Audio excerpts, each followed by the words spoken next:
قال رسول الله صلى الله عليه وسلم നബിന റസൂലുള്ളാഹി സ്വല്ലല്ലാഹു അലൈഹി വസല്ലം തങ്ങൾ പറയുകയാണ് അഫളൽ ദുആഇ ദുആഉ അറഫാ അറഫാ ദിവസത്തിന്റെ പ്രാർത്ഥനയാണ് ഏറ്റവും ശ്രേഷ്ഠമായ പ്രാർത്ഥനയെന്ന് നബിയുനാ റസൂലുള്ളാഹി.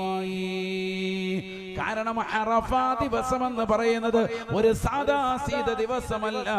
അൽ ഹജ്ജു അറഫത്തു, പരിശുദ്ധമായ ഹജ്ജ് തന്നെ അടയാളപ്പെടുത്തുന്നത് അറഫയിലൂടെയാണ്.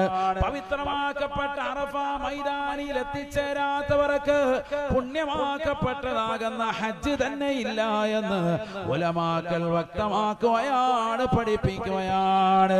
ലോകത്തിന്റെ നാനാ ഭാഗങ്ങളിൽ നിന്ന് പരിശുദ്ധമായ മക്കത്തുൽ മുക്കറമ ലക്ഷ്യം വെച്ചുകൊണ്ട് വിശ്വാസിനികൾ ഹജ്ജിന് വേണ്ടി യാത്ര തിരിച്ചില്ലേ?